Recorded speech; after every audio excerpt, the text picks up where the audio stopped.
crap. Hold on. I messed up. Bang, over here. That's what up, what up? On to Leg Game episode 193.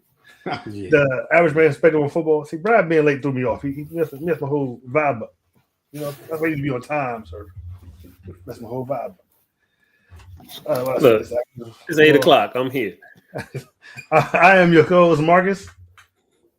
I'm the GOAT. The GOAT. I'm the greatest of all time. Really? Yeah, undisputed. Undisputed. Next up, we got Herman. Say what up, Herman. Hey. You are a hater. And next up, we got Brian. Say what up, Brian. Thank you for joining us. I'm the one selling the records. They coming to see me. They coming to see the Temptations. Ain't nobody coming to see you, Otis. You know, we need that internet you had 2 weeks ago, sir. That's what we need. That's what you should broadcast from. Okay, all times. I'm gonna have to come fly. I'm gonna have to fly to Maryland and come find out what's going on with this dude's internet for real. It's a lot on my internet. I don't know what to tell you. Okay, multiple devices. Okay.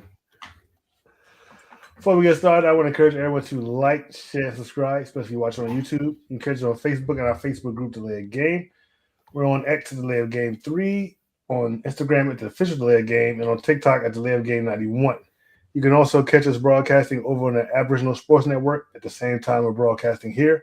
So when we're done here, go over there and check those guys out. They do a little bit of everything: basketball, football, baseball, WWE. They do it all over there. Go over there and check out the Aboriginal Sports Network. The season is wrapped up. We're about to go on the wild card weekend. Some of those Super Bowl predictions are already over for me. Yeah, but some of them are not. I still got one in the game. So we hope it's not Green Bay. No, sir. I did not pick Green Bay to be Super Bowl. That was not me. No, it might have been me. I mean, hey, they're in. Yeah, for now they got a shot. They are. They got as much shot as my pick got. So true. Anybody's pick got. So I believe Brian is hosting tonight. So go ahead, start us off, Brian. All right, everybody. Again, thank you for joining us. Sorry if your team is not in the dance, but we are still dancing on the show. We're going to start with our news of the week. Do a few hot topics. We'll talk about the games, the final games of the regular season, and then we are going to start predicting these playoff runs to see who is our new champion is this year. We'll start the news off with Marcus. Thank you. The Lions are moving on from Ben Johnson's replacement. 2 days after defeating Johnson's Chicago Bears in Week 18, Detroit fired offensive coordinator John Morton on Tuesday. Bless you. NFL Network insider Tom Pelissero reported. The team later announced they had parted ways with Morton. Morton was tapped to fill the void left by Johnson when the former Lions OC left to take the top job in Chicago this past offseason, but he didn't retain play calling duties for even one full season. Lions coach Dan Campbell took responsibility for Morton prior to their Week 10 win over Washington, an explosive, lopsided, good Lord, triumph that appeared to instantly justify Campbell's decision. I really need to read this crap for her. With Morton in the controls, Detroit posted a 5-3 record, averaged 28.8 offensive points per game, and 350.8 yards per game. Once Campbell took over, a period that included increased instability up front due to injury-related changes along the defensive line, the Lions went 4-5, averaging the 2 fewer offensive points per game, 26.9, but bumped up their yardage average to 393.1 per NFL research. So you fired a dude and then you didn't do any better. Well, the yardage average went up. Yeah, that's it. The record didn't look better though. Yeah, they did have a losing record. Yeah, it is weird. They had a 5-3 record, and then it went 4-5. Yeah, like what? All right, Herman, what's your story? All right. The Pete Carroll era with the Las Vegas Raiders is over after just 1 year. The team fired the 74-year-old coach Monday after it went 3-14 this season, which ended with a 14-12 win over the Kansas City Chiefs on Sunday. Before the game, Las Vegas had lost 10 straight and already had racked up the number one selection in the 2026 NFL Draft. Raiders owner Mark Davis said in a statement, manager John Spytek, who was hired along with Carroll last year, will lead football operations with minority owner Tom Brady, including the search for the team's next coach.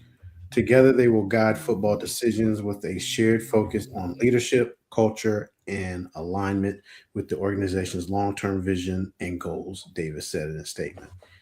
Now, Las Vegas will search for its sixth head coach since 2021. The last coach to be with the organization for at least 2 seasons is John Gruden.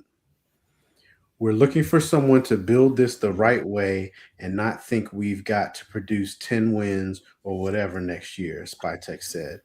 It'd be great to do when we see teams like the Patriots, Jaguars, and Bears flip it. I've always had a thought that you're never as good in this league as you think you are, and you're never as far away as you think you are. And we're just going to go open-minded.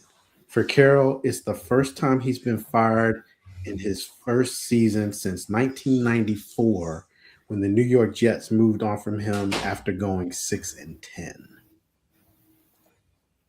So next year when the season starts, the Raiders will it's either 5 or 6. They'll be paying I hate 5 or 6. hate to tell the head owner, but you're still in.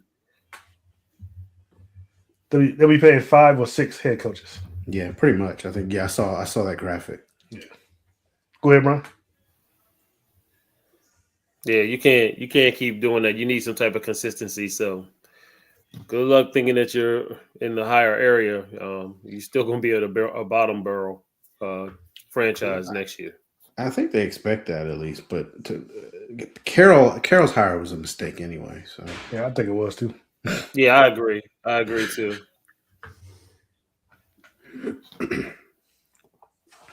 All right. There's a loose assumption that the NFL viewership has only gotten larger and larger. The facts suggest otherwise. Yes, the numbers are increasing. This year's televised NFL games averaged 18.7 million viewers via Sports Business Journal. It's the biggest number since 1989, which means that in 1989, more people were watching NFL games than they currently are. Still, the current trend is the NFL's friend, fueled by the new Nielsen metric for calculating out-of-home consumption. The reported viewership has increased by 10% over 2024, which means, frankly, that the past numbers were too low. Per the report, CBS, NBC, and Prime Video had their best full season average audiences. Fox had its best season since 2015. ESPN had its second best season behind 2023, when a writer's strike resulted in most of the Monday night games being simulcast on ABC. It's still too odd to think that in 1989, more people were watching NFL games. Still, there are far more options now than there ever were. The fact that the NFL continues to pull massive live audience together is impressive and in its current landscape, unique. And really, big numbers are coming. When the playoff games will generate audiences that dwarf most regular. Let me rephrase it. And really, big numbers are coming. When the playoffs games will generate audiences that dwarf most of the regular season games. So a little knowledge for y'all. It's weird and interesting at the same time. Well, no, I think you always think that the NFL is just dominate. They say they don't. Go ahead. But I mean, there's way more options. Like I said, there's way more options now than there were in 1989. Also, I believe a lot less. When you put it on like ESPN and games like that, and especially on Prime and Netflix, I think a lot less people have cable these days. So I don't think as many people are watching on ESPN as they used to, probably. So, yeah. I mean, I don't know, but I was just more like 1989. I mean, you would thought like 90 would have been bigger, 1991 would have been bigger, and it just would have been growing since then. Mhm. the fact that we just got better than 1989's numbers in 2025 is, I don't know, kind of odd. Yeah. Maybe more people are bootlegging it. That could be true. You know? That could definitely be true. And thanks for stopping by. I tried, Herman. I tried. Yeah, I know. You can't try with a delay, sir. Sir, you can't try with a delay. I know. I was trying to talk and then you played it. All right. So we're going to get into this hot topic. Our hot topic is twofold. So it's about one topic, but two different questions. So, the NFL Black Monday, the coaches that got fired were Raheem Morris from the Falcons, Kevin Stefanski from the Browns, Pete Carroll from the Raiders, Jonathan Gannon from the Cardinals, John Harbaugh from the Ravens, and Daboll from the Giants. And there was another First coach question. for the Titans too. The Titans Oh, coach? yeah. Yeah, I can't think of what his name Yeah. was though, because he got fired in mid. He was only there like 2 or 3 years, if that. Yeah, or something. Yeah. Yeah, I forgot him too. That's right. He did get fired. All right, so just remember the Titans are in this question too. Yeah. The first question is, did each team make the right decision?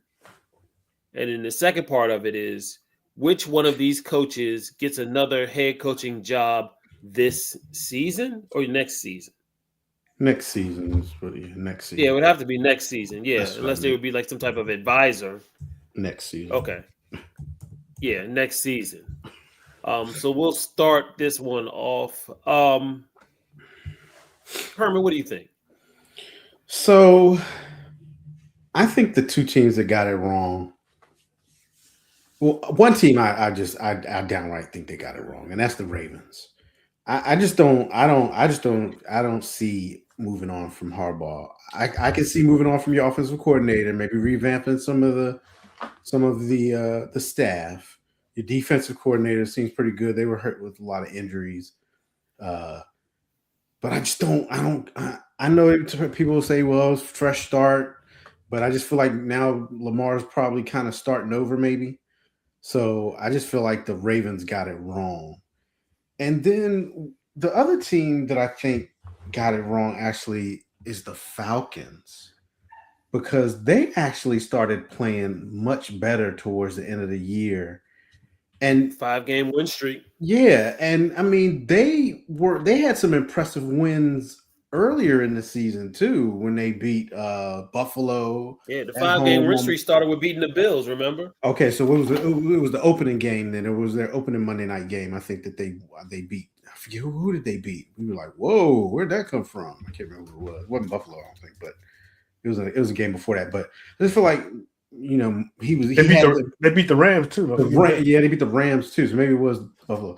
But I just feel like he had them, like you said, 5-game win streak. Maybe he figured it out. They had some injuries and stuff, but maybe they figured it out.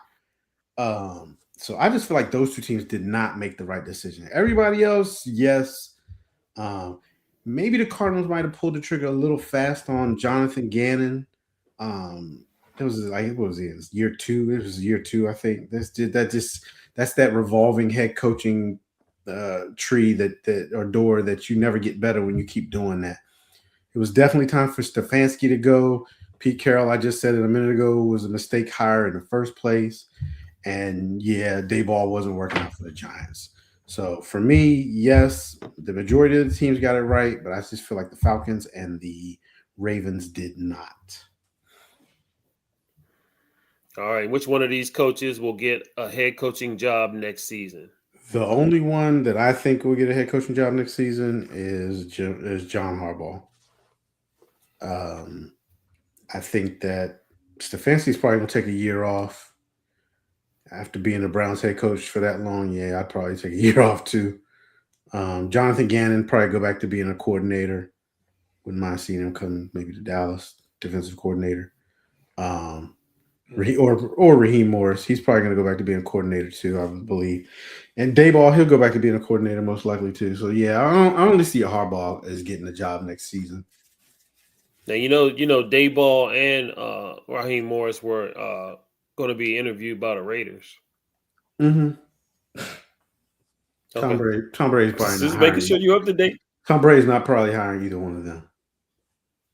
Yeah, I would I expect definitely don't see him somebody. hiring. I think he's looking for an offensive core, offensive like little genius or something. I think he's what he's Yeah, looking for. most likely because they got to go quarterback in this next draft. You know, they have what could be a beast running back too. So you get that young quarterback, and you know they might be okay. So, but yeah, I just think Harbaugh is the only one.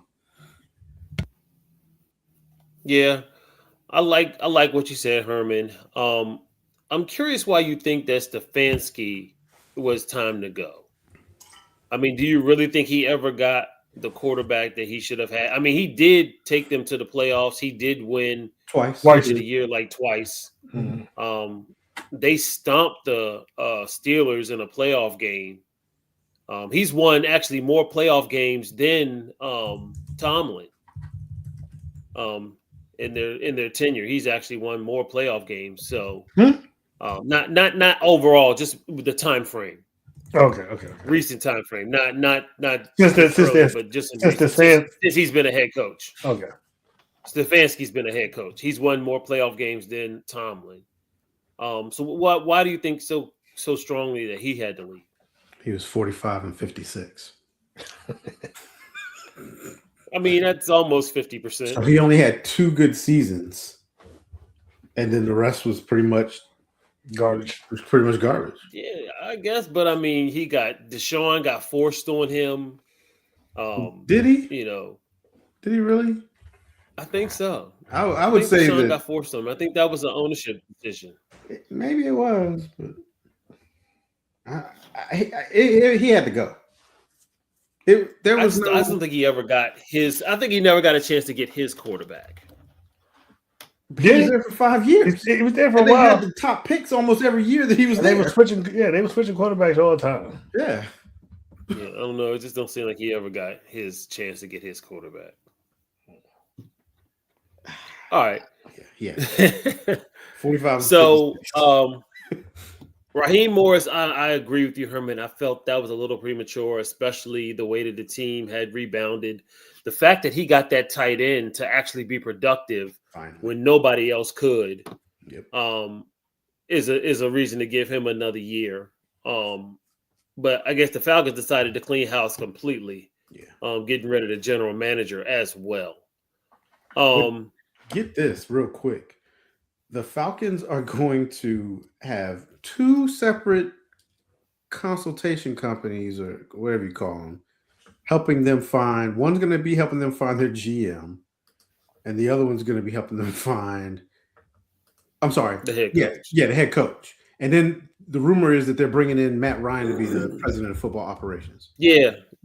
He's supposed to apply for a job that they just made for him. Yeah, I don't even understand the logic behind 2 consulting firms, one looking for your GM, one looking for your head coach. Doesn't your GM usually want input on your head coach? Yes. That's what I thought. Okay. Yes. So what are we doing? Because those two have to work hand in hand. So why you would hire them separately and say, here, boys, work together is kind of baffling. It's crazy. So I just want to throw that out there. I didn't want to cut you off, but yeah, that's crazy. You know, the other unique situation is McDonald, Mike for the Dolphins. You know, he's still a head coach, and he's supposed to be helping them. Yes, he's going to help them find the general manager. These teams wonder he's why they stay as long as he's a head coach every year. So the one guy we knew was going to get fired at the end of the season. How did he not got a job? He laughed at all y'all faces. I could probably honestly make an argument to keep Stefanski over that fool. Like, here's the thing. He still has his job because they're probably getting rid of Tua. It don't matter. He still needs to go. They can still fire him. I'm saying they're using Tua as the scapegoat, not him. I don't know, man. Mm-hmm. You know, I complain about the stuff that the Cowboys do. Not anymore. I'm not going to complain anymore. Because we could beat the Browns. We could beat the Raiders. And we could beat Miami. Yep. Pete Carroll, I agree with you wholeheartedly, Herman. I think that was a poor decision from the jump. and it proved to be fatal. Jonathan Gannon, I mean, he was okay, but he wasn't lighting anything up. He wasn't the bright star I think that the Cardinals hoped that he would got. Harbaugh, I felt like it was time. I do agree with it. I felt like it was time. I mean, he was one of the most tenured coaches around. But this season was just awful. You never knew what Ravens team was getting on the field. Lamar just seemed different, just like didn't seem interested in playing football this year. So he was always injured. He just seemed aloof. So I do agree with Harbaugh. And then, of course, Daboll. I wish the Giants had actually kept Daboll for personal reasons. But it was the right decision as an organization. But was that Harbaugh? Was that on him or the offensive coordinator? Again, and then, there was a rumor, too, that Harbaugh was refusing to let go of the offensive coordinator, which is, again, part of the reason why they wanted to let him go. Yeah, okay. That would. And y'all remember that report on how Harbaugh kept like losing all these games at the end, these like one-score games and stuff. Yeah. So I don't know. I mean, at first it was kind of like a joke, but then it reared its ugly head again on Sunday night. So yeah, it did. Just over time, just get a fresh start, get a fresh year. But I am concerned about Lamar's career here henceforth without him, because Harbaugh was like his biggest supporter. And all this stuff coming out about Lamar, whether it's true or not, we won't know. But I mean, they better bring somebody in who knows how to use them and can make that offense click like immediately. All right, and then as in which one will get a head coaching job next season? Definitely, Harbaugh. I mean, apparently reports came out as soon as he got fired. There was 5 or 6 teams calling, trying to talk to him. So he'll have his choice of teams to go to. I do believe Kevin Stefanski is going to get another head coaching job next year. I think a lot of teams still think he is a great head coach, regardless of how well or poor he played. He coached at Cleveland. And I do actually, unfortunately, believe that Daboll is going to get another job. I think he's going to probably be with the Raiders, to be honest with you. All right, Marcus, what do you think? Daboll with the Raiders. So as far as the ones I agree with, or I don't agree with. So here's the thing with the Falcons and Raheem Morris. It depends. Did he have any say in acquiring Kirk Cousins for that much and then drafting a first-round quarterback in the same year? If he didn't, then they're using him as a scapegoat. And when we first heard about it, I put in the group chat, this was I think we should have won. The front office thought we should have been able to win the division this year, and we didn't. So now we're mad at you. I definitely would have brought Raheem Morris. Well, they just restructured Kurt's his contract. Did they? Yeah, so he's staying. Really? I mean, I definitely would have brought Raheem Morris back. I felt like these last 5 games, his team was looking excellent, and even though you can't, one season doesn't necessarily turn over to the next season. The way this season ended for the Falcons. I definitely would have brought him back because it seemed like they were clicking. They were beating quality teams. They weren't beating tomato cans. They were beating quality teams that are now in the playoffs and are predicted maybe to win the Super Bowl. And they've looked completely excellent. What killed Raheem was how the season started, and those games that they were close in, because there was a lot of games they were actually very close in that they should have won. Which is another reason I would have brought him back. I feel like maybe that could have been corrected in the offseason, and they could have been, they probably still going into next season. I bet they'll be predicted to win the division. I wouldn't be surprised if they'd be everyone's favorite to win the division going into next season. I mean, they tied for the same record with the division winner. Yeah. So, as far as the Browns go, it's the Browns. It's the Browns. That's why I kind of agree with Brian that Kevin Stefanski, he should get another head coaching job next season because it was the Browns. Sometimes coach, player, quarterback, doesn't matter where you go, you're gonna suck. Okay, it's the Browns. Get that man a real team with a real front office behind it that has a winning culture, and let's see what he can do. Now, come on, though. Stefanski did some dumb stuff as a head coach, y'all. I don't care. Let him get on a team with a winning culture, and see what he can do. You say As so. the rest, what's up there for?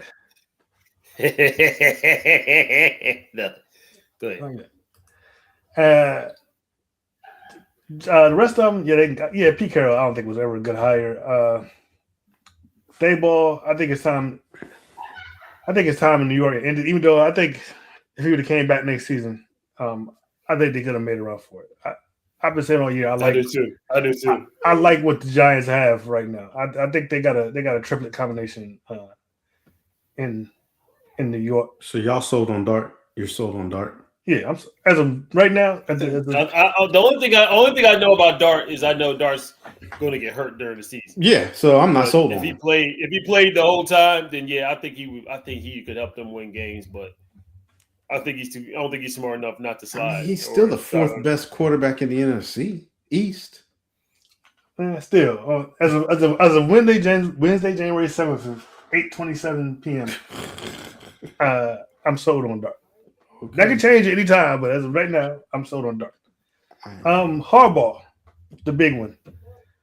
I think it was time to go. Sometimes you just been there too long. That losing games in the fourth quarter percentage, those games were piling up. No one had lost more games in the fourth quarter like that in recent years than Harbaugh. And I think that's a coaching thing. I don't think it's a player thing. I think it's a coaching thing. Sometimes it's just time to go. Just like, we bring up everybody's favorite because it worked out for him, Andy Reid, when Philadelphia fired him. He left, it was time to go, and he's had much success since then. He's had. I guess you could say Philly had, but Philly hasn't had as much as him. I'm talking about they won 2 Super Bowls. But he's won like 4, right? 3 or 4, right? 3. 3. I don't know. You can't say Philly ain't had lots of success. No. But what it was good for both. But it was good for both. But yeah, overall, Andy Reid is doing better than the Eagles. Yeah, well, I'm talking about as far as on the coaching side. On the coaching side, about Andy Reid. So yeah, I think it was time. Like we also, this goes to the question: which of these coaches gets another head coaching job next season? Obviously, if he wants a job, it's going to be John Harbaugh. Like we said, as soon as he got fired, 7 teams reached out to him, and there were only 6 vacancies. So that means somebody with a coach, this active, is still hired. Maybe a playoff, maybe in the playoffs. You never know. Reached out to Harbaugh. So he's going to be in high demand. He's definitely getting another coaching job, head coaching job. I kind of hope Dayball doesn't get another head coaching job. I would love to see him be the OC in Washington. So you think it's going to work out better for the Ravens that he's gone? No. Hold on. He asked me. Well, he asked you. I guess it's kind of an open-ended question because we don't know who their – I know what I'm saying, but we don't know who their new head coach is going to be. I know we don't, but here's – Oh, I'm sorry. I thought it was a – It was open. It was open. Okay. Yeah, it was. I didn't know what the No, it was an open question for both of y'all. Okay. I think it's too soon to tell, but if I got faith in an organization to get it right, it'll be the Ravens. Ravens are a solid organization. They're not the Browns. They're not what the Commanders have been with Daniel Snyder. They're an organization that usually gets it right. They have a winning culture. Here's the thing. I don't know if they'll get it right out of the box. Like, I don't know if Harbaugh's immediate replacement will be successful. There's a good chance it won't be. just like New England with Gerard Mayo. But I believe that if it's not working out, they will course correct very quickly and bring in another person, and that person will probably get it right. I like it, like I have no faith in the Browns. Whoever they bring in, I feel sorry for them. But the Ravens, if anybody can get it right, it'll be the Ravens. They're not an F up organization like a lot of teams. They're not the Raiders, not the Browns, not the Commanders or the Snyder. They can get it right. So I don't know, man. I feel like this was premature. I don't know why. Andy Reid, I didn't necessarily feel that way. I don't for some reason. Maybe it's because I was just glad to see him go. You know what I'm saying? But I don't know. I want to. I guess I need to see who this head coach is and what they're going to do offensively. Because if they don't get this right, it's done with Lamar. I don't think so. I just feel like it's done with Lamar. I don't think so because, like I said, I believe they will course correct very quickly. I don't think, even though the Ravens are an organization who don't go through coaches like that, I believe they will course correct very quickly. If it's not good. What does that mean? That means in the mid-season firing, and then no, I don't think they'll do a mid-season, but they'll let them go at the end of the year, and then. So then that's okay. So how many offensive coordinators has Lamar been through? Right, 2. It's been more than that. It's been more than 2. Yeah, it's been no. Why are there balloons? I don't know. What was that? Who was after? Who was Happy birthday! So the guy he's had a few. The OC that's in, I forget his name, San Diego now. I mean, not San Diego, Los Angeles now. He wasn't Lamar's first OC. I don't know, but I know he went through a few. He's had. I don't think he's went through a few. I think it's only he absolutely has. No, Herman can. What's his name was there for a while. I forget his name, but we used to complain about him all the time. But he's not an OC with the Chargers. That guy was there for a while, and he might have been there when Lamar got there. I think at the most he's been to 3. But I can only think of 2. I feel like it's more. He's only been okay. Like I said, we're talking about the Ravens. It's been 8 years. Lamar's been in 8 years. I can only think of 2. He's had 3. I told you. Marty Mornwig, Greg Roman, and Todd Monken. Yeah. So he's going to have another one next year. That's 4. And then if they don't get that right, that's 5 after that. That's not good. What's his name? Jalen's had way more. He's had a whole bunch. Yeah, different one each year. Who has? Jalen. Yeah, so Super Bowl winner. Lamar will just be passing in the first half and then not making any completions in the second. He might win. He might win a Super Bowl. Super Bowl winner. Super Bowl MVP. Super Bowl winner. All right, look, we need to move on. We long-winded on this one. It's supposed to be a long-winded one. But yeah, that's a lot. That's not a lot. This dude, you gotta take over hosting. All righty, let's move into last week's games while Brian deals with due to technical difficulties. He's having technical difficulties, so we'll move into last week's games. First game up on the slate, we had this was the I don't want to win the Division Bowl. We had the Carolina. The first one. It's the first. Yeah, the first. I don't want to win the Division Bowl that we had this past weekend. The Carolina Panthers went into Tampa Bay and actually lost 14-16. Bakerfield yards passing, 1 touchdown, 1 interception. On the flip side, Bryce Young, 24 for 35, 266 yards passing, and 2 touchdowns and 1 interception. Leading rusher for the Bucks was Irvin, 26 carries for 85 yards. And then on the flip side, Rico Dow, 7 carries for 10 yards. You know he needed 7 yards to get his bonus. Who's that? Rico Dow. Yeah. And he got 10. So he got the bonus barely. That's crazy. Leading receiver was Otten, 7 receptions, 94 yards, 1 touchdown. And then McMillan for the Panthers, 85 yards on 4 receptions. Total yards, the Bucks was 338 to Panthers 285. Panthers were 2-2 in the red zone, while the Bucks were 0 for 0 in the red zone. I'm sorry, take that back. They were 1 for 3 in the red zone, and the Bucks won time of possession. I'll start off first. We all picked this one wrong. Picked the Panthers. This was an ugly game in the rain. I expected the Panthers to actually play better, but I think the rain really, really kind of messed them up, and they went very conservative. I think, they had no run game. So Bryce Young was just back there, threw 35 times. It was an okay game, Panthers, but I did pick the Panthers, and I got this wrong.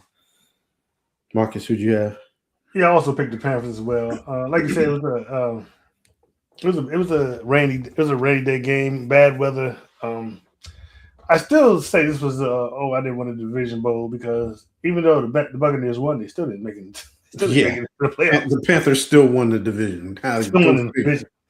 So it's like it really didn't matter. I guess this was a scrimmage for the playoffs.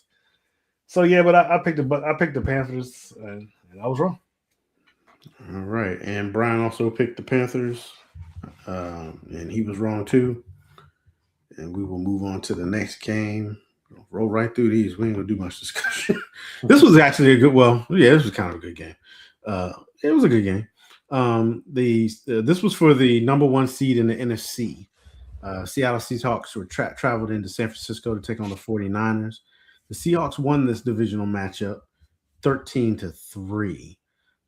Sam Darnold, 20 for 26, 198 yards passing, and Brock Purdy, 19 for 27, 122 yards passing, and 1 interception.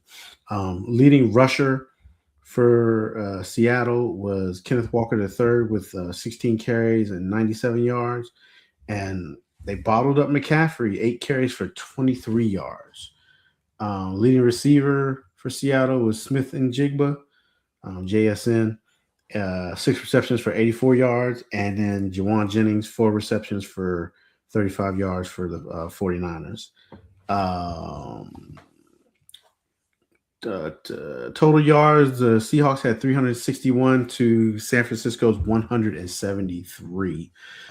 Red zone, each team pretty much sucked in the red zone. Seattle was 0 for 3, and the 49ers were 0 for 1 in the red zone. And the Seahawks won time of possession. Marcus, I'll let you pick this one. Do this one first because you got it wrong.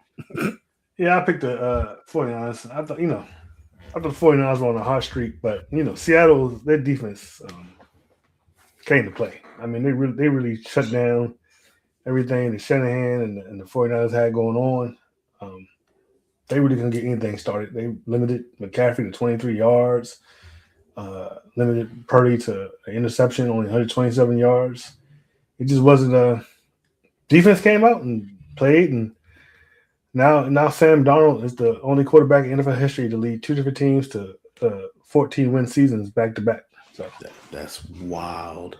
So that's crazy, and I know Minnesota's like, damn. Yeah, they have to be because they got to be. Yeah, they got to be. Brian also picked the 49ers in this one. Myself, I picked Seattle. Seattle has been the most untalked about team all year long. They've just been they quietly crept up and won the number 1 seed. And we all know how hard it is to go play in Seattle in a regular game, let alone what the playoff atmosphere is going to be like. But the biggest thing was for Seattle, they bottled up McCaffrey. Like you said, if you shut down McCaffrey, Purdy is not as dangerous as everybody tries to make him out to be. I will load the box and make Purdy beat me before I let McCaffrey run all over me. That's just the way that's going to be the blueprint. And then San Francisco, their defense right now, I'm surprised that Seattle didn't make more big plays because they're really susceptible to big plays right now. They're giving up a lot. And it's because of injuries, but Salah's got him playing as best as he can, but they are susceptible to the big play. But I did pick Seattle, and I got this one right. The crazy thing, you say Seattle crept up. How do you creep up when you're 14-3? That's what I'm saying. Like nobody, even when it started to get close to the playoffs, and they start talking about who could get the number 1 seed, and everybody was looking at the Rams, and it was like, the 49ers went out, they could get the number 1 seed, and then look who it is. It's Seattle. It's like they were never in the conversation. It don't seem like, at least with the analysts on TV and stuff, and we didn't even talk about them that much when you think about it. Yeah. So yeah, that was they crept up to a 14-3. And right now, they're my favorite to go to the Super Bowl, honestly. Yeah, it'd be hard to argue that. Yeah.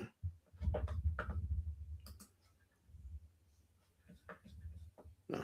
Okay. Sorry, lost my train of thought. Moving on to the next game, we had the Detroit Lions going into Chicago to take on the Chicago Bears.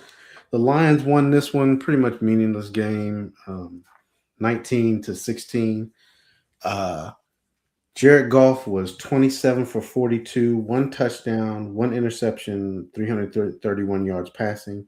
Caleb Williams was 20 for 33, 212 yards passing with 2 touchdowns and 1 interception. Jahmyr Gibbs was the leading rusher for the Lions, 19 carries, for 80 yards. And Swift was the leading rusher for the Bears, 10 carries, 40 yards. Leading receiver for the Lions was St. Brown, 11 receptions, 139 yards. Leading receiver for the Bears was Loveland, 10 receptions, 91 yards, and 1 touchdown. Let's see. Lions had the advantage in total yards, 433 to 270. Red zone, the Lions were 1 for 4, and the Bears were 1 for 1, and the Lions won the time of possession on this one. I'll go first on this one.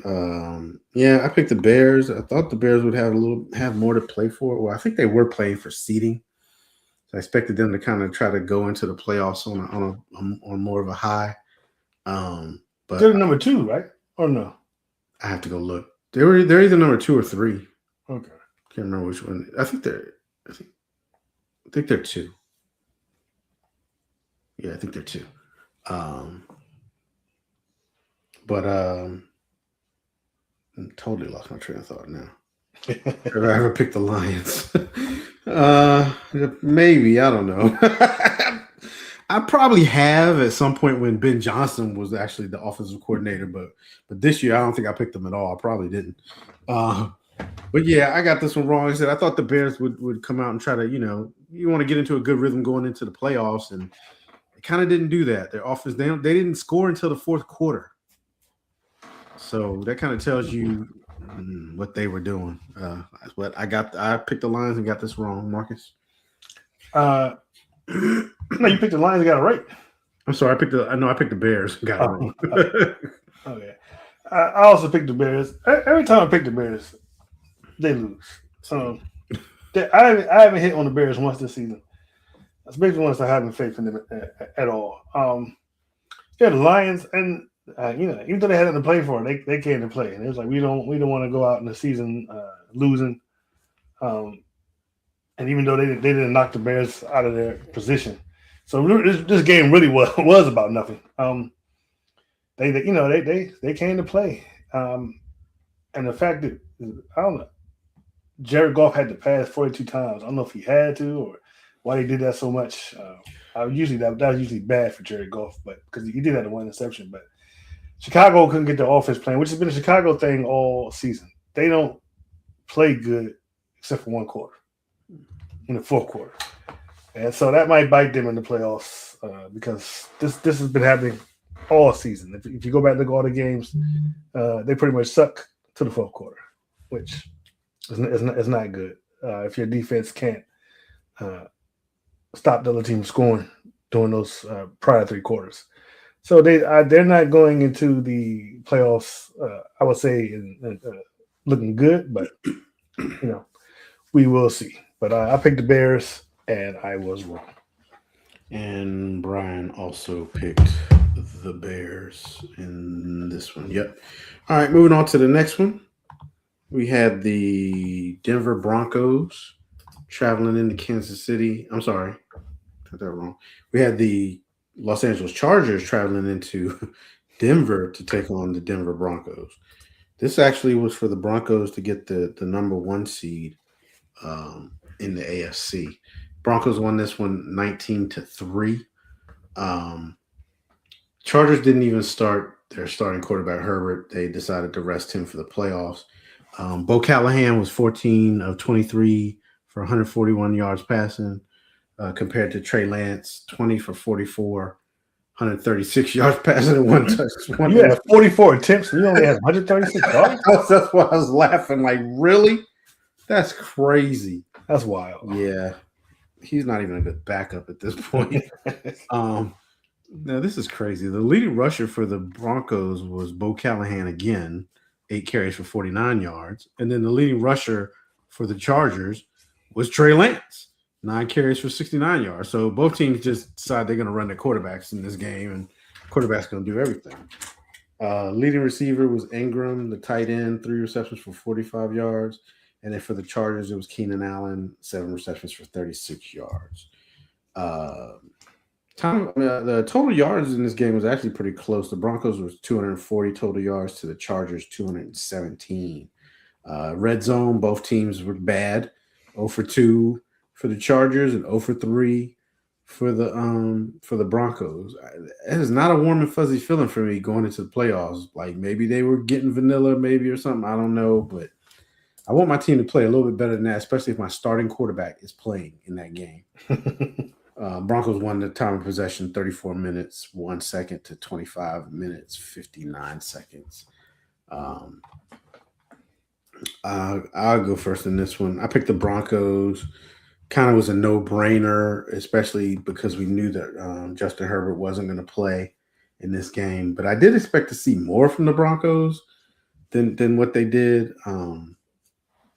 Again, going into the playoffs, you want to be playing your best football and not laying up a stinker like this. Not to mention, they have a bye. So now they come off this bad game or this lackluster game, and they're going to sit for a week. And then they're going to play. So they have the advantage of being at home, but that was just an ugly win. You got a long time to draw out your game plan. Yeah, you do, but there's more time to just sit and be rusty too. But I did pick the Broncos, and I got this one right. Brian picked the Broncos too. Marcus, who'd you pick? I picked the Broncos. Like I said, this was an easy pick because we knew Justin Herbert was not going to play. And so, you figured the Broncos should be able to beat the Chargers about the starting quarterback, and they did. But like you said, they didn't look that great. But I don't know. 14-3 is not easy. It's not easy. So, even though they haven't looked good, their defense is still pretty solid. And they say defense wins championships, and I haven't lost complete faith in the Denver Broncos yet. We'll see what Sean Payton, what plan he draws out. We'll see, how this first game goes, whoever they play in the divisional round. So we'll see. But I picked the Broncos, and I was right. All right. Moving on to the next one. I mean, why did we even pick this game? Good grief. It meant something. Did it? Yeah. Which one are you talking about? The Vikings and the Packers? Vikings and Packers. Oh. No, I don't think this game meant anything. No, it didn't mean anything. Yeah. We had to. Oh, yeah. No? We needed one more? Oh, that's true. I think we missed one, though. That was actually a meant something game. But the Packers went into Minnesota with nothing on the line. They wound up sitting. Not only did they sit their starting quarterback, they sat their backup quarterback too, who was kind of banged up. I didn't even realize McCarthy played in this game. Minnesota won this game 16-3. JJ McCarthy was 14 for 23, 182 yards passing. Tune, I guess is his last name. Clayton Tune. Mm-hmm. Well, my boy was 6 for 11 for 34 yards passing. Bro, how?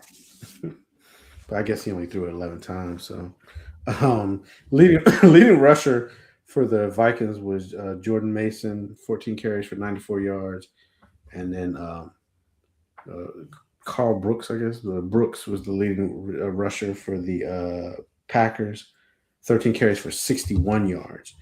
Justin Jefferson was the leading receiver for the Vikings.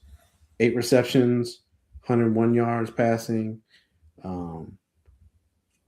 don't even know who this dude is. JKJ, that's what I'm gonna call him. J. Keeney James, wide receiver for the Packers. 2 receptions for 15 yards.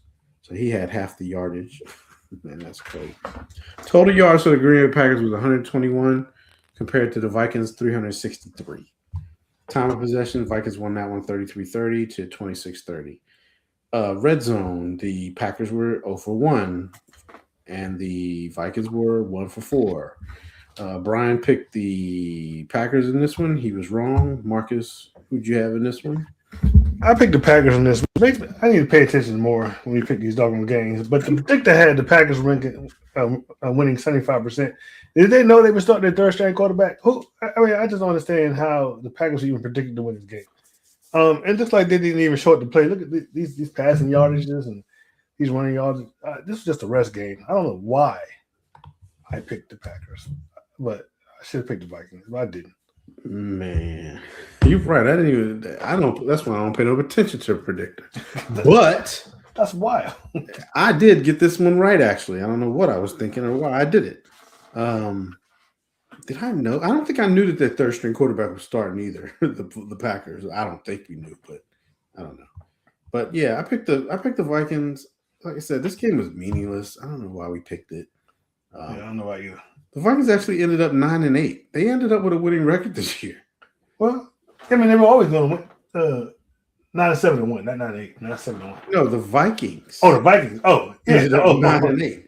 Oh, they did, didn't they? Yeah. So Yeah. that's it. They must have lost to the Packers earlier this season. The way that it works is less losses is a better record. Oh, that's why. Yep, less losses is a better record. It's weird. The NFL is so weird with that, but yeah, that's how they do it. So, yep, I did get this one right. All right, moving on to the last game. Now, this was a good game. This was the second. I don't want to win the division bowl, and it came down to at the end of the game. The kickers didn't want to win the division, basically. Maybe some other people on the team did, but the Ravens lost this one in a heartbreaker, 24-26 to the Pittsburgh Steelers. Aaron Rodgers was 31 for 47, 294 yards passing, and 1 touchdown. Lamar Jackson was 11 for 18, 238 yards passing, and 3 touchdowns and 1 interception. Leading rusher for the Steelers was Warren, 14 carries for 66 yards. Leading rusher for the Ravens, Derrick Henry, 20 carries for 126 yards. You look at these stats. Kenneth Gainwell was the leading receiver for the Steelers, 8 receptions for 64 yards. On the flip side, Zay Flowers, 4 receptions, 138 yards receiving, and 2 touchdowns. You look at this game like, okay, Baltimore had less total yards, 359 to 390. Time of possession, Steelers won the time of possession, 34-11 to 25-49. The Ravens were 0 for 0 in the red zone. They never got to the red zone. They scored all their points from outside. And the Steelers were 2 for 4 in the red zone. We all got this one wrong. But let's talk about it, Marcus. Well, I picked the Ravens. Here's the thing, and this is why Harbaugh got fired. 3 out of the 4 quarters, Baltimore outscored. 3 out of the 4 quarters, Baltimore either tied or outscored Pittsburgh. Mm-hmm. If you look at those, if you look at the number, you look at the stats. Even though Aaron Rodgers has got some good stats up there, 11-18 for 238 yards, 3 touchdowns. Derrick Henry 20 carries, 126 yards, averaged 6.3. And if you saw the game, Baltimore should have won. Especially in that fourth quarter, when both teams were just scoring. I think what 27 points scored in the 27 points scored in the fourth quarter. Baltimore should have won it. They should have won it, and it's because of the games. Not this game, but games like this. Harbaugh lost his job because they continue to lose in this fashion, and it's just, and it's crazy to see. So yeah, I mean, this was just telling of what the Baltimore Ravens have been in the last few seasons. They never should have been in this position in the first place.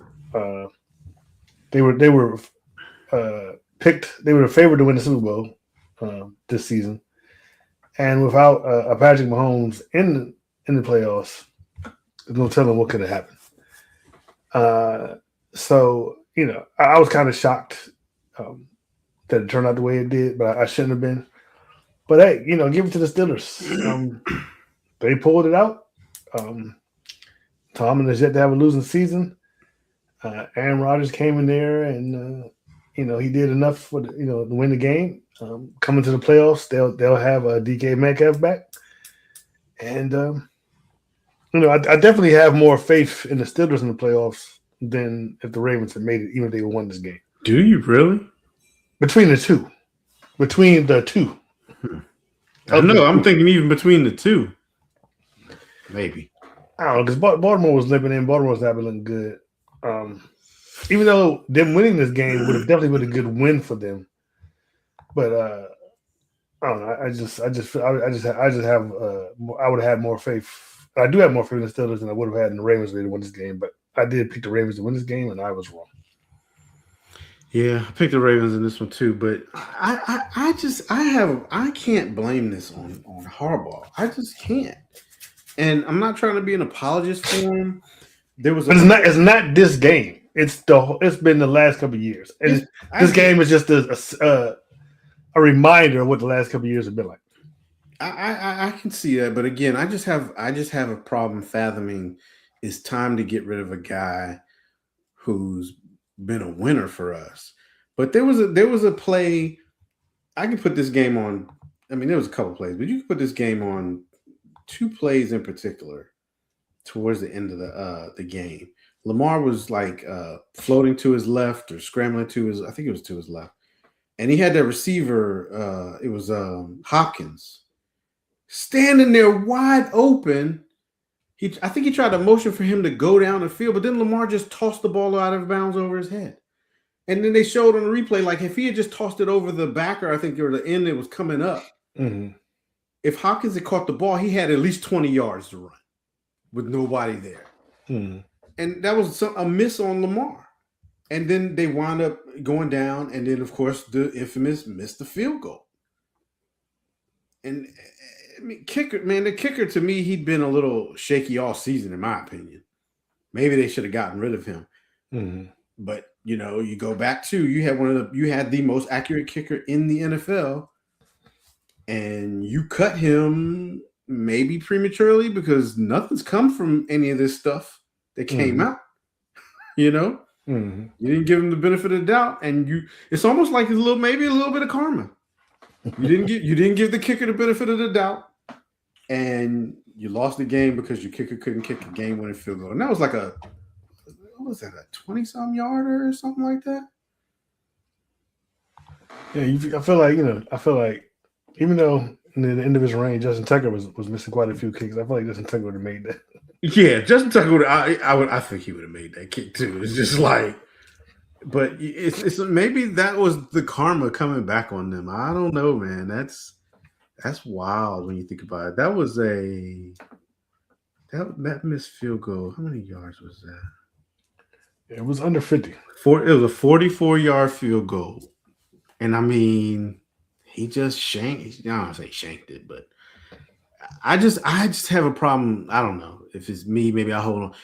I feel like winning head coaches are so hard to get and hold on to and be successful. I mean, they're there every year. They have a culture in place. I just feel like you needed a new offensive coordinator. But Ravens lost this game. Harbaugh lost his job. You probably should fire the kicker because I don't think anybody in the organization is going to trust that dude at this point now. So, yeah, but I picked the Ravens and I got this one wrong. And I just feel like going into the playoffs, and I want to say too, they ran the mess out of Derrick Henry. He had 20-some carries. What did I say? How many carries? 20, he had 20. He had 20 carries. Mm-hmm. I swear about 15 of them was in the first half. And then, no more. They stopped giving them the ball again, man. And I don't understand what this offensive coordinator does. But, yep, picked the Ravens and got it wrong. All right. So how'd you do this week? 1-5. I was 3 for 3, and I lone wolf 2 and got them right. Now, how crazy is that? And I finished the season with a losing prediction record. Hopefully I can make it a winning prediction record by the time the playoffs are over. I think I was 52 and 45. Did that total right? I have to look at that and see. I was 50, 52, and 1. Oh, I forgot about the tie game. Did we pick that game? We did. That's why I got the 1 from. Okay, so yeah, I need to correct that. All right, let's move into this week's wild card weekend. I guess Brian, you had to put yours in the in the Facebook group. First game we got is this the first one of the weekend? I hope we got these in the right order. We got the Rams, the 12-5 Rams, going into taking on the 8-9 Carolina Panthers. Panthers are the division winner, so they're hosting this game. Predictor likes the Rams at 74%. Marcus, you can go first. Who you have in this one? I am picking the Rams. Picking the Rams. That's my Super Bowl pick. So I'm not gonna go with a team that got into the playoffs not by winning by losing the last game. It just limped in and got a losing record. No, the Panthers just beat the Rams, didn't they? Yeah, they ain't gonna do it. They ain't gonna do it 2 times in a row. I'm with you on that one. Give me the Rams. All right. Next game up, we have the 9-71 Packers going into Chicago to take on the 11-6 Bears. The Bears won that division, but the predictor likes the Packers 55% of the time. So that's kind of a toss-up to me. So I'll go first on this one. You know what? The Packers were my pick. I believe they were my Super Bowl pick, but once they lost Micah, the defense got hurt. I don't trust what you call it. I don't trust Jordan Love at this point, which is bad because I expected him to make a leap this year. Give me the Bears. I believe that Ben Johnson's gonna lead them to their first playoff win in a while. The Bears. So after all I've said about the Bears in the last 10 minutes or so, they don't play into the fourth quarter. Blase. I'm going to go with the Bears. I don't have any faith in the Packers. They're too up and down. Even though the Bears they'll suck all the way into the fourth quarter and maybe pull one out. I'm about to go with the Bears.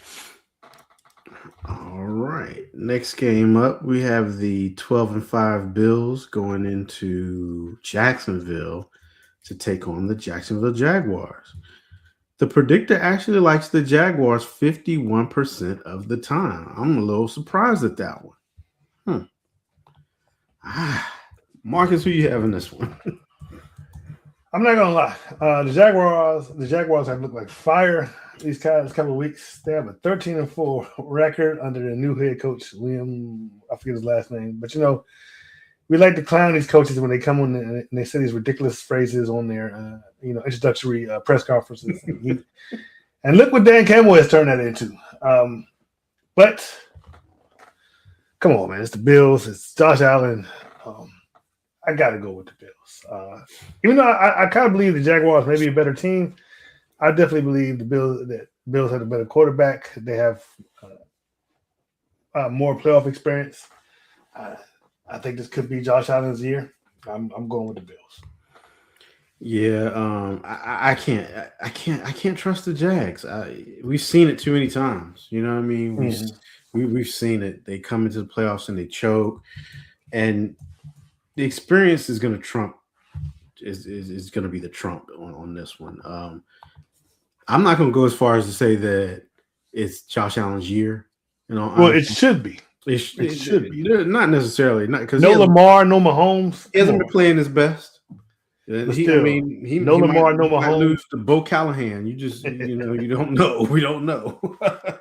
But I mean, I get what you're saying, but for some reason, I think this is just going to be another stain in the Josh Allen legacy. He's not going to get to the Super Bowl. I don't see it. But yeah, I'm going to take the Bills with you on this one. All right, moving into the next game, we have the 12-5 49ers going into Philadelphia to take on the 11-6 Eagles. The Eagles are 3-point favorites in this one, and the predictor likes the Eagles by 56%, and that's kind of a toss-up. I'd rather be wrong than right. Give me the 49ers. Look, you can't win a You playoff. are a hater. Yes, I am. You cannot win a playoff game if your quarterback's not going to make a completion in the second half. It's just not going to happen. All right. I know that the 49ers defense is susceptible to big plays, but the Eagles offense doesn't really make big plays that often. It can't be making big plays that often if your quarterback is going the whole game and he's only passing for 150 yards. I think that the 49ers can find a way to get McCaffrey going against the Eagles defense.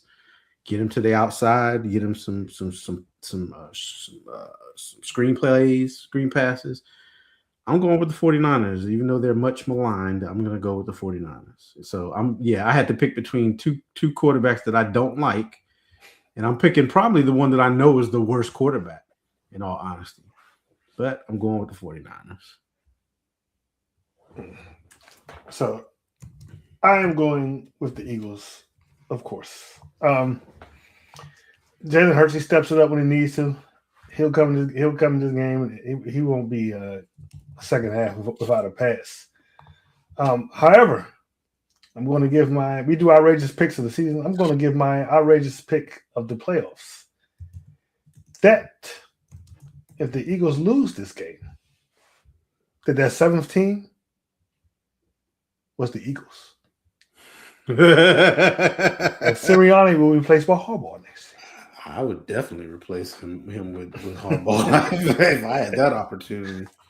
So that's my outrageous prediction. I'm picking the Eagles, but my outrageous prediction is that the Eagles lose this game, that seventh team that made that phone call to John Harbaugh's agent was the Eagles, and that they will replace him with Sirianni. They replace Sirianni with him. But I'm picking the Eagles. All right, moving on to the next one. This one ought to be an interesting one. We got the 11-6 Chargers traveling into New England to take on the 14-3 Patriots. The Patriots are 3.5-point favorites, but the predictor only likes the Patriots by 54% of the time. I'll start this one off. I told y'all that the Chargers were going to be better when Harbaugh came in. I knew that he was going to flip them pretty quickly.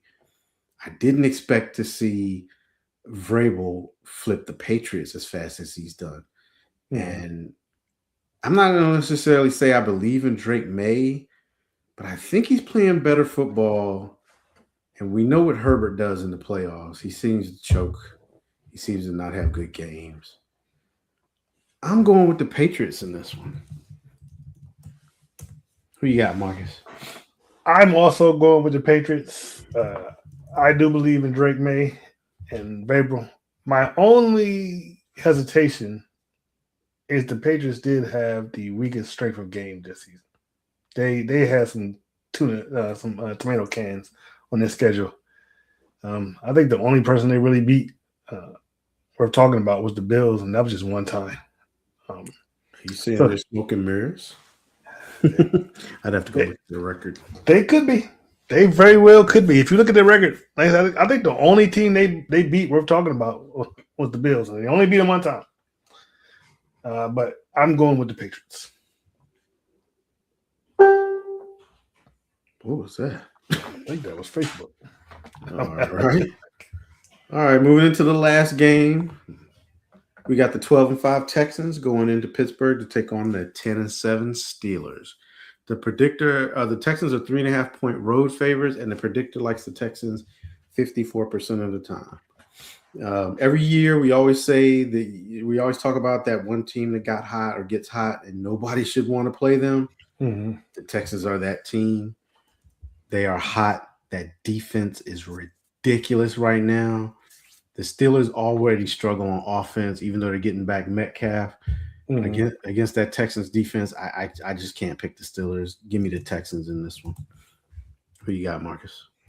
Yeah, I hate to see the Steelers and Tomlin be one and done, but they're going to be one and done again. I got to go to Texans. Like you just said, Texans are hot. They've been on fire. That defense is killer, and even though Metcalf will be back, I can't see it happening. But I wouldn't be surprised if they do win. But I'm definitely going with the Texans. Yeah, looking at the Patriots record, you're right. They only beat one playoff team, and that's the Buffalo. Mm-hmm. And they only beat them once, like you said. Interesting. I don't know though. They're still playing pretty good football, and they got the home field advantage. So, all right. Marcus, you said you were taking the Texans too. Mm-hmm. All right. Well, that's the end of the show. We made it through without technical difficulties. Brian, get your picks in on the Facebook page, please. I don't even have a final thought for this one. Football season went by too fast, like it always does. Looking forward to these playoffs, and then start looking forward to the NFL draft, our yearly trip, going out to Pittsburgh this year. So I thought to you, Marcus, for your final thought, if you have one. And Well, I just want to say Happy New Year to everyone. Oh, wait, I'm sorry. Let me stop you real quick. I do have a final thought. Hold on. Happy birthday to my sister, Monica. There's a birthday in it. Yeah. Happy birthday, Monica.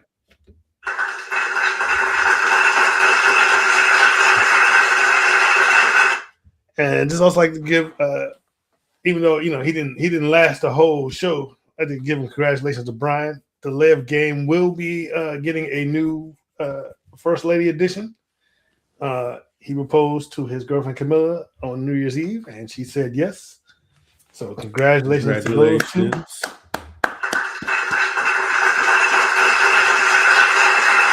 And the Live game will now have 4 First Ladies, moving up from 3. So congratulations to that. Before we get out of here, I want to encourage everyone to like, share, and subscribe, especially if you're watching on YouTube. You can catch us on Facebook and our Facebook group, The Live Game. We're on X at The Live Game 3, on Instagram at The Official The Live Game, on TikTok at The Live Game 91. You can also catch us on the Aboriginal Sports Network. We broadcast over there at the same time we broadcast over here.